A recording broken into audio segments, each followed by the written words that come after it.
Les éoliennes, c'est mal parce que ça tue les oiseaux. Vous avez sans doute déjà entendu ça, peut-être à grand renfort de visuels un peu flippants dans ce genre-là, et de chiffres, tous plus inquiétants les uns que les autres. Mais qu'en est-il vraiment? Que disent les données scientifiques et les acteurs de terrain? C'est ce que j'ai voulu aller vérifier.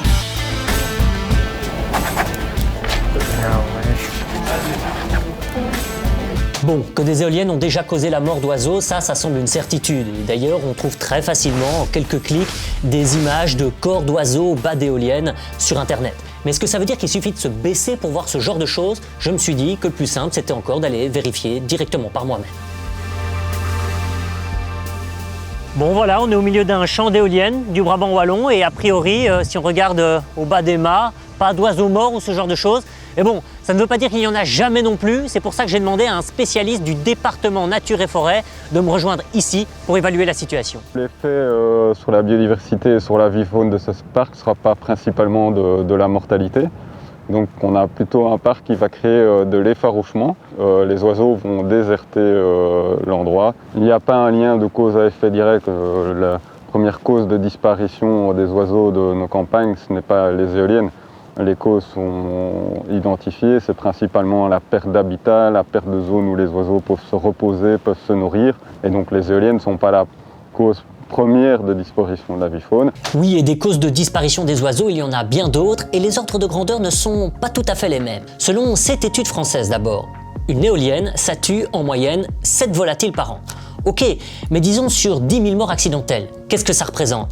Eh bien en fait, on estime que la majorité de ces collisions, elles sont dues aux vitres des immeubles. Viennent ensuite les lignes à haute tension, puis les voitures, ajoutez à ça le problème des pesticides et des chats, ben oui, les chats, et les éoliennes arrivent seulement en tout dernier avec un mort sur les 10 000.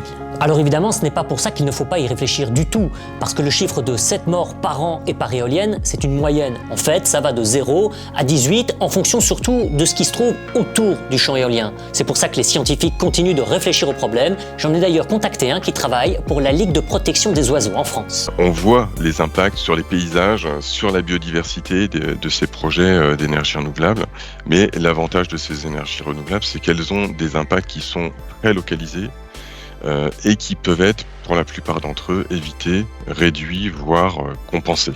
Oui, parce que si on parle d'éoliennes, il faut aussi parler de la réglementation autour des éoliennes, qui n'a cessé d'évoluer. Et si elles participent effectivement, à leur échelle, à la perte progressive de l'espace disponible pour les oiseaux, il faut aussi savoir qu'aujourd'hui, on oblige la plupart du temps les promoteurs à tenter de compenser ça. La bonne nouvelle, c'est qu'on crée maintenant ce qu'on appelle des zones de compensation. On va aller voir à quoi ça ressemble, justement. C'est des parcelles qui sont mises en place sur des parcelles agricoles et qui sont consacrées à la biodiversité et principalement à la vie faune.